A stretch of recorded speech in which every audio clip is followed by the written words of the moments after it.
ladies and gentlemen, welcome to a new episode of the Blind Monk Show. I believe you are at episode 8. Today, I want to be speaking about SHIB. A good friend of mine asked me about it if I think it's hyped. It definitely is hyped. You know, when something does, what's that? 1,150, let me be correct here, 1,162%. You know, give or take a couple of pennies. In 28 days, which is like a month. That's hype. if that is not hype, I don't know what is hype. And funny, some people think Bitcoin is volatile. All right. So the first thing I want to say is something super interesting that I've noticed when I looked at Coinbase's graph. Because if you take any SHIB graph, like if you take, I don't know, let's take, oh, actually I had it here. So hold on. So if we take something on Binance, for example, here, I'm looking at SHIB USDT on Binance. And I'm going to take the daily. You'll notice that the daily stops right here at a bunch of zeros, you know, just to be realistic. Wait, hold on. I can do something about this here. Abbreviated crypto price. There we go. I'm not sure that's like super useful. Yeah, like 4 or 5 point something. You could see that the price literally went up above it. Even though I'm actually curious if you do something like that. Nope, sorry, got the wrong way. Let's put something like this. Almost. But I noticed when we went to Coinbase, I have no idea why on day one on Coinbase listing, the price went all the way up to, let's say, 9. All right, let's call it 909. And that is precisely where we're stopping right now. That I find that to be very interesting. When you don't have a lot of history on the past of a certain coin, when we have those discrepancies, that's very interesting to see what the price is going to do there. Not to mention that, let's do some technical analysis over here. The very popular, which I love, is doing a Fibonacci extension. You take from here to, let's say, I guess like here. All right. And so essentially what we're saying that this movement is going to be equal to, actually it is equal to that, to double this movement. So like you have from here to here, it's equal from here to here. And that's the double, all right? And that's very interesting because this is how you can make projections. So essentially, you could say that if you're buying in this area, you put this as a first target and this as a very aggressive second target. But you know, given the volatility, you could have stayed with it. And when the price gets here, you're gonna be selling. But that is incredibly more interesting when you come and realize that there's a confluence of areas between this and this. I don't know what the hell happened here, but when I was getting here on my 6-hour chart of the same asset, and I went to the beginning of time. You could say that. Hold on, let me just full screen that. Yeah, the beginning of the asset. There was activity. Like the price did go up in the first 6 hours, then it stayed and went in circles for 12 hours before just crashing down and just saying like, oops. I don't know. This is very curious why it happened on Coinbase when all the other assets did not do it. Well, I'm actually curious. Maybe let's see if CoinMarketCap says something about it.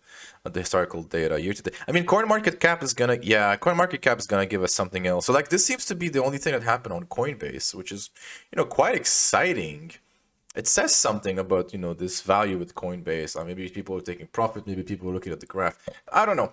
But the next thing I see, which is very technical and very, very beautiful, is the famous 61.8. I mean, let's look at so red line is your 21 moving average.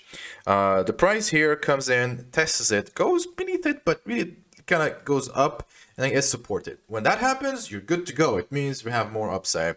And then as it gets confirmed, one more touch here, one more like kind of touch, one more touch here, one more touch here, beautiful, one more touch here, we come down.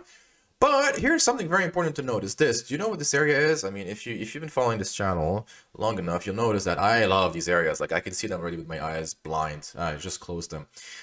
So you go from, let's put a Fibonacci, you go from here to here. That purple line over here is 61.8. I need to make a video about this 61.8. You know, like this is 60% of this whole thing. And that is going down, which is really beautiful. Now, actually, it also happens here, I believe. That's not clean. That's not clean. The reason why that's not clean is because the way it happened. First of all, you see this kind of channel comes down, up and then up. Yeah, you know, that's not the kind of things I'd be really excited about. This is more of flush profit taking, you know, scaring some people off before it goes up. But that is something different. because of the way we got to it. I mean, notice how this, imagine someone bought here. That's actually very miserable if you're buying at this level. But the price goes up, tries to go, we have the first sign of sellers coming in here, and then it wedges up. You can drive the wedge, actually it's even more than a wedge, it's kind of a triangle, into double top. And double top with a failure on the hourly, and then it goes down. When it goes down, it comes to 61.8, and then it does its reaction. That is actually pretty, I mean, bearish, kind of. Like, you know, if you take a short on the purple line, you know, right now you would have your stop at break even because you're a reasonable person. You can actually be trailing the stop to lock in some profits. This would be the reasonable target to go for as the first one. Second one might be more aggressive, but it's a bit too soon to just be short because of how much momentum there is on this guy. But I mean, pay attention that if this candle does go in and turn out red, that would be the first time we've seen a red candle in the beginning of like this movement. We have 1, 2, 3, 4, 5, 6 green, and then like this. And last green, I mean, this is typical, this climaxal move that we see in the end. That's how a couple of months ago I said actually at 60,000, actually more specifically 59,000 Bitcoin would be reversing, and then it did reverse all the way to 30. It's because when you have a very big candle happening after a lot of green candles, that's not good. Like this one here, you have a lot of like green candles, 1, 2, 3, 4, 5, 6, 7, and this one happens. Yeah, this means that the price is just saying like, you know, I need to take a break. Now in this case, you would have said, oh sure, you would have sold here. Well, you could have sold here, but then you would have to break even and you would have lost on it. Here you could also sell here, and then you'll go somewhere. I don't know what's going to happen, but yeah. So this is about, excuse me. This is what concerns SHIB. Quite interesting. To sum it up, I would say if you own it, take profits, at least partially. If you don't want to take profit, you still believe in it, maybe put a stop loss over here. But I mean, do realize that this is 50% or 30%. I don't know what you look at it. This is 50% money you're leaving on the table. And I mean, if you bought here or went up to here, you made 200%. You know what? I would say just take some profit. But that being said, you know, like it's pretty bullish still. So like I would love to buy here. I would love to buy this area. This area, like especially these guys, very interesting. But you know, this is not trading advice. I'm just saying what looks as interesting areas potentially. So there's one thing that I wanted to touch, which kind of, you know, drives me, makes me cringe. Is I was reading on CNBC, and they say, you know, SHIB is up 100% last 7 days. Great. Here's what to know before investing. Guys, you're not investing in SHIB. You don't say you're investing in SHIB. All right. If you come and tell me you're just going to invest in SHIB, it's like you come and tell me, look, I met this girl. We've been together for months. The sex is great. I'm going to marry her.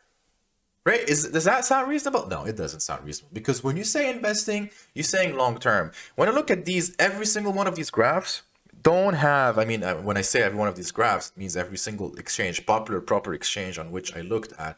I didn't have history. I had like 49 days in this case on Coinbase. If I'm looking at Binance, which you would think, you know, might have it a bit more, I'm going to have a little bit less days. I mean, okay, maybe a bit more.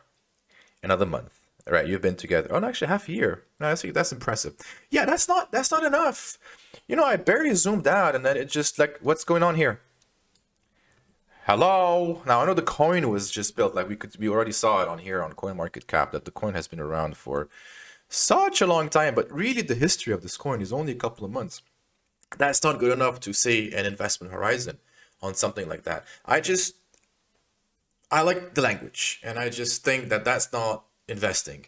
Because if you say you're investing on something that's going to make you 100% in 7 days, then why would you be investing on the NASDAQ or on your 401k or into a house? It just wouldn't make sense, because now you have the expectation that every single investment has to be like this boomer. It's not. It's a gamble. And that's not wrong. There's nothing wrong in saying you're gambling. That's exactly what it is. You're riding some kind of wave. Now, if you do it and you make money, great. I mean, that would definitely be great. But just, yeah, they just kill me. Because when you're doing this, it just are misleading people, and at the same time, hold on, to invest money, time, or energies on something, especially for some benefit or purpose used within. All right. I mean, if you define it this way, yeah, any definition of investment does not have time frame, but yeah, in this case, if investing were to happen over 7 days, and what is day trading really? It has to happen over 7 seconds. All right, that's the thing I wanted to say about Shiba. Something I noticed though when I was here on CoinMarketCap is, well, if you're so scared about the hype, what are you gonna do about these guys? What about Ryoshi? Right, Ryoshi went up. I had this fun moment when I went to see Ryoshi over here, and bear with me. I wanted to see how much up this was. There's no percentage. There's no percentage because it's just too freaking small. What is this? What's that? You know, you take the Nasdaq again, we have it here. You see the percentage, like here? That's the percentage. There's no percentage on the Ryoshi coin.